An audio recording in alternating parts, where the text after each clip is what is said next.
Welcome back. And this week we're talking about fear not. We are understanding this concept of fear, and particularly how the spirit of bondage, again to fear, plays a role in fear and how we can defeat the spirit of bondage through the spirit of adoption. Now, I want you to understand something. Let's look at a more of a practical example of how the spirit of bondage tries to take a moment and hurt people with that moment. And there's a wonderful example of this in the Bible where the devil, who I believe is the spirit of bondage himself, tempts Jesus. And I want you to see the meaning in this moment and how Jesus responds to the spirit of bondage. So let's read that.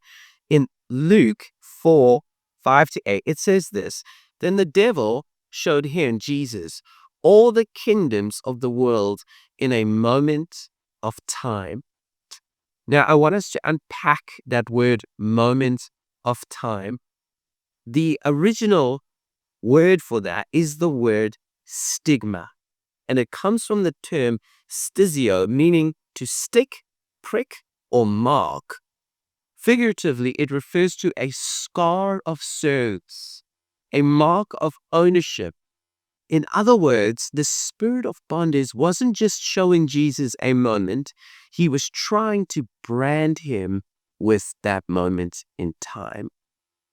The spirit of bondage was trying to take a moment of time and try and brand or scar Jesus with that moment of time. That's what the spirit of bondage tries to do. He tries to take moments of time and he tries to scar you with them. Now listen to how Jesus responds to that scarring moment. If we continue to read in Luke, it says this: And the devil said to him, All this authority I will give you if you will worship before me.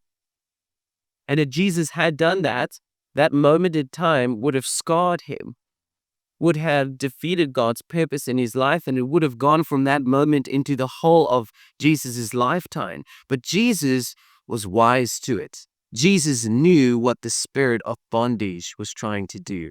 So what did Jesus do? Jesus answered him, Get behind me, Satan. In other words, get behind me, spirit of bondage. I reject you, spirit of bondage. For it is written, You shall worship the Lord your God, and him only shall you serve.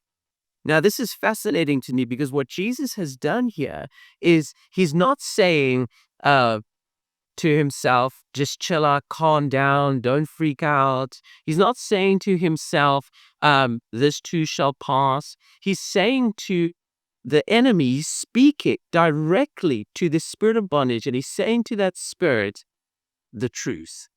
He's telling that moment what the true meaning of that moment is. Jesus saw that moment not as a moment to worship the enemy, but as a moment to point back to God and say, I will worship God. This is what this moment means.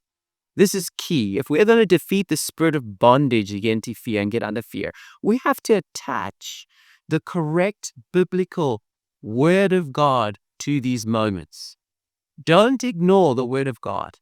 Attach the word of God to moments of fear trying to get on you, trying to scar you. And I want to encourage you to do that today and throughout this week. And remember, you're highly favored and you're deeply loved.